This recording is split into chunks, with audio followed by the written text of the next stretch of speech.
ಕರಾವಳಿ ಭಾಗದಲ್ಲಿ ಈ ಫೆಂಗಾಲ್ ಚಂಡಮಾರುತ ಸೃಷ್ಟಿಸಿರುವಂತಹ ವಾಂತರವನ್ನು ನೋಡಿದ್ವಿ. ಇನ್ನು ಹಳೆ ಮೈಸೂರು ಭಾಗದ ಕಡೆ ಹೋಗೋಣ.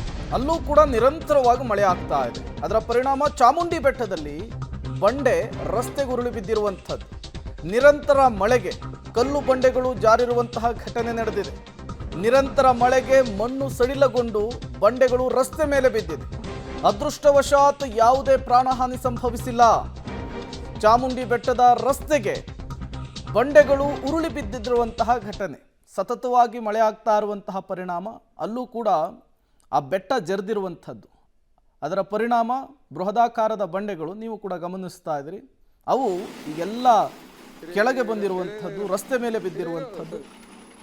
ಅದೃಷ್ಟವಶಾತ್ ಯಾವುದೇ ಪ್ರಾಣಹಾನಿ ಸಂಭವಿಸಿಲ್ಲ. ಎಲ್ಲಾದರೂ ವಾಹನ ಸವಾರರು ಆ ಸಂದರ್ಭದಲ್ಲಿ ಇದ್ದಿದ್ರೆ ಅನಾಹುತವೇ ಸಂಭವಿಸ್ತಾ ಇತ್ತು. ಬಟ್ ಅದ್ಯಾವುದು ಕೂಡ ಆಗಿಲ್ಲ. ತತ್ಕ್ಷಣಕ್ಕೆ ಆ ಬಂಡೆ ಕಲ್ಲುಗಳನ್ನು JCB ಮೂಲಕ ತೆರವುಗೊಳಿಸುವಂತಹ ಕೆಲಸ ಆಗ್ತಾ ಇದೆ.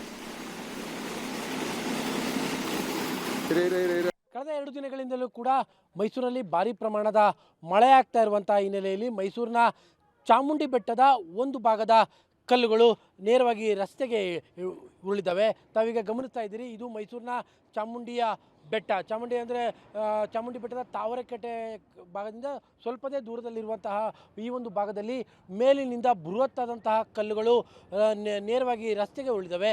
ಕಳೆದ 2 ದಿನಗಳಿಂದಲೂ ಕೂಡ ಮೈಸೂರಿನಲ್ಲಿ ರಾತ್ರಿ ಹಗಲು ಅನ್ನೋ ರೀತಿಯಲ್ಲಿ ಭಾರಿ ಪ್ರಮಾಣದಲ್ಲಿ ಮಳೆ ಆಗ್ತಾ ಇದೆ.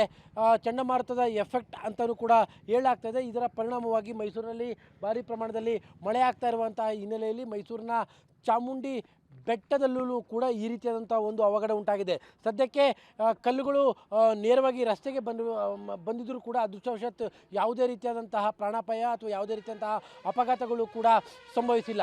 ಚಾಮುಂಡಿ ಬೆಟ್ಟದ ಮೇಲ್ಭಾಗದಿಂದ ಈ ಬೃಹತ್ತಾದಂತಹ ಕಲ್ಲು ನೇರವಾಗಿ ರಸ್ತೆಗೆ ಉರುಳಿರುವಂತಹದ್ದು. ಒಂದು ರೀತಿಯಾಗಿ ಮೈಸೂರಿನ ಚಾಮುಂಡಿ ಬೆಟ್ಟದಲ್ಲಿ ಕಳೆದ 5-6 ವರ್ಷಗಳಿಂದಲೂ ಕೂಡ ಇದೇ ರೀತಿಯಾಗಿ ಯಾವಾಗ 2-3 ದಿನಗಳ ಕಾಲ ನಿರಂತರವಾಗಿ ಮೈಸೂರಿನಲ್ಲಿ ಮಳೆ ಸಂಭವಿಸ್ತದೋ ಆ ಸಂದರ್ಭದಲ್ಲಿ ಮೈಸೂರಿನ ಚಾಮುಂಡಿ ಬೆಟ್ಟದಲ್ಲಿ ಈ ರೀತಿಯಂಥ ಅವಘಡಗಳು ಉಂಟಾಗ್ತಲೇ ಇರ್ತವೆ. ಮೈಸೂರಿನ ಚಾಮುಂಡಿ ಬೆಟ್ಟದ ನಂದಿ ಭಾಗದಲ್ಲೂ ಕೂಡ ಇದೇ ರೀತಿಯಾಗಿ ಬೆಟ್ಟ ಕುಸಿತ ಉಂಟಾಗಿತ್ತು. ಈಗ ಮತ್ತೊಂದು ಭಾಗದಲ್ಲಿ ಅಂದರೆ ಬೆಟ್ಟದ ಮತ್ತೊಂದು ಭಾಗದಲ್ಲಿ ಈ ರೀತಿಯಾಗಿ ಬೆಟ್ಟದ ಮೇಲಿನಿಂದ ಬೃಹತ್ತಾದಂತಹ ಕಲ್ಲುಗಳು ರಸ್ತೆಗೆ ಉರುಳುತ್ತಾ ಇದ್ದಾವೆ.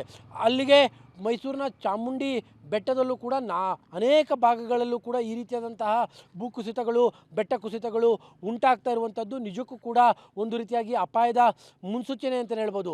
ಈ ಹಿಂದೆ ಎಷ್ಟೇ ಪ್ರಮಾಣದಲ್ಲಿ ಮಳೆ ಬಂದಿದ್ರೂ ಕೂಡ ಚಾಮುಂಡಿ ಬೆಟ್ಟದ ಒಂದು ಕಲ್ಲು ಕೂಡ ಈ ರೀತಿಯಾಗಿ ರಸ್ತೆಗೆ ಉರುಳುತ್ತಾ ಇರಲಿಲ್ಲ.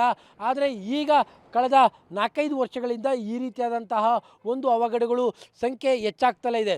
ಯಾವಾಗ ಬೆಟ್ಟದ ಮೇಲೆ ವಾಣಿಜ್ಯ ಚಟುವಟಿಕೆಗಳ ಪ್ರಮಾಣ ಹೆಚ್ಚಾಗ್ತಾ ಇದೆಯೋ, ಜೊತೆಗೆ ಬೆಟ್ಟದಲ್ಲಿ ವಾಣಿಜ್ಯ ಚಟುವಟಿಕೆಗಳಿಗೋಸ್ಕರವಾಗಿ ಕಟ್ಟಡಗಳ ನಿರ್ಮಾಣಗಳು ಕೂಡ ಹೆಚ್ಚಾಗ್ತಾ ಇದೆಯೋ ಅದರ ಪರಿಣಾಮವಾಗಿಯೇ ಈ ರೀತಿಯಾಗಿ ಸ್ವಲ್ಪ ಮಳೆ ಬಂದರೂ ಕೂಡ ಈ ರೀತಿಯಾಗಿ ಗುಡ್ಡ ಕುಸಿತ ಉಂಟಾಗ್ತಾ ಇದೆ ಎನ್ನುವಂತಹ ಮಾತುಗಳನ್ನು ಪರಿಸರವಾದಿಗಳು ಭಾಳಷ್ಟು ದಿನಗಳಿಂದಲೂ ಕೂಡ ಹೇಳ್ತಾ ಇದ್ದಾರೆ. ಆದರೆ ಯಾವುದನ್ನು ಕೂಡ ಸರ್ಕಾರ ಗಂಭೀರವಾಗಿ ಪರಿಗಣಿಸ್ತಾ ಇಲ್ಲ. ಪರಿಣಾಮವಾಗಿ ಚಿಕ್ಕ ಮಳೆಗೂ ಕೂಡ ಈ ರೀತಿಯಾಗಿ ಚಾಮುಂಡಿ ಬೆಟ್ಟ ಕುಸಿಯುವಂತಹ ಸ್ಥಿತಿ ಬಂದಿದೆ. ಕ್ಯಾಮ್ರಾ ಪರ್ಸನ್ ಕಾರ್ತಿಕ್ ಜೊತೆ KP Nagaraj, public TV, Mysuru.